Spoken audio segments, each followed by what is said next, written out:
Hello YouTube, Sam from youtube.com/onlivegamer here for the new Boston, and in this tutorial we're going to be talking about errors. Now you can see here that I have the project we had open in the last tutorial. So in Visual Basic and mostly all other programming languages, you've got three types of errors. You've got syntax errors, you've got your runtime errors, and you've got your logic errors. Now I'll take you through these three types of errors, and then I'll show you how to use the error list down here with errors, warnings, and messages. So up here we have our program, and since we typed out all the code correctly, if we run it, it's going to open up and run perfectly fine. It's going to print out hello world. This is an example of a program that has no errors in it. Now what I'm going to do is I'm going to create an error. Now this error is going to be a syntax error.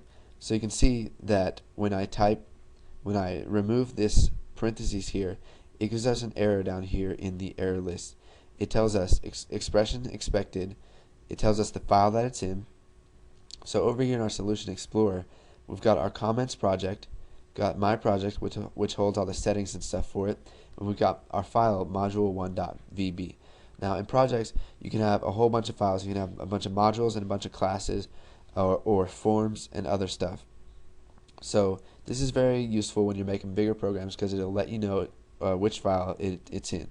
It also lets you know which line it is, and that is why we showed the lines by coming up here and going to Tools, Options, Text Editor, General, or All Languages, and checked line numbers.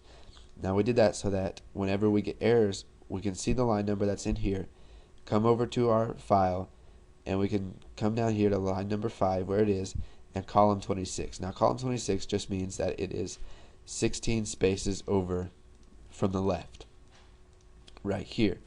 And you can see that whenever you have a syntax error, it's got a little squiggly line under it just to let you know where it is.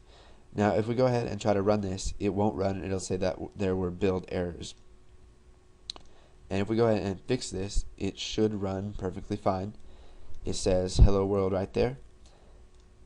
And now let's go ahead and talk a little bit about runtime errors. Now I can't show you an example of a runtime error in a simple program like this, but I'll try to explain it to you as best I can.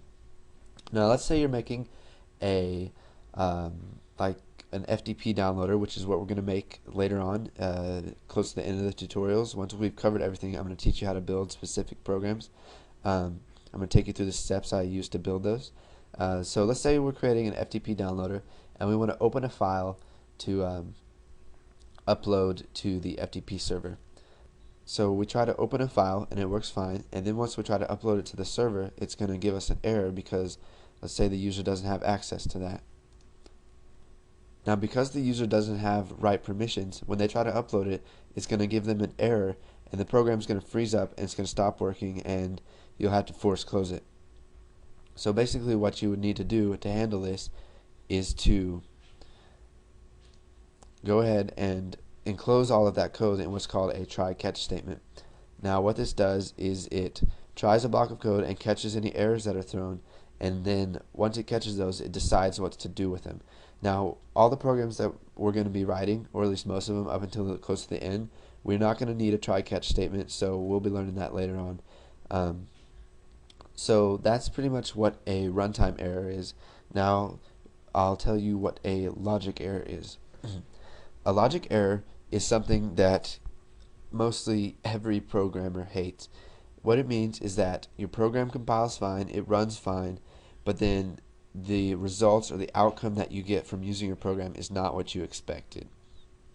So let's do an example of a logic error. This will be a really simple logic error. So let's say I forget to do console.readline, and when I run this, it just flashes and closes really quick. So that's just a basic logic error.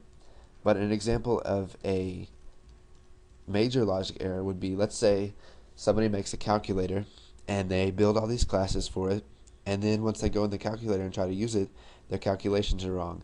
And that makes it really hard because it doesn't tell you where the errors are, because technically there isn't an error.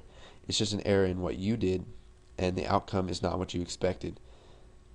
So now that I've covered the three types of errors, we're going to come down here and take a closer look at the error list. Now you can see that we have 0 errors and 0 warnings.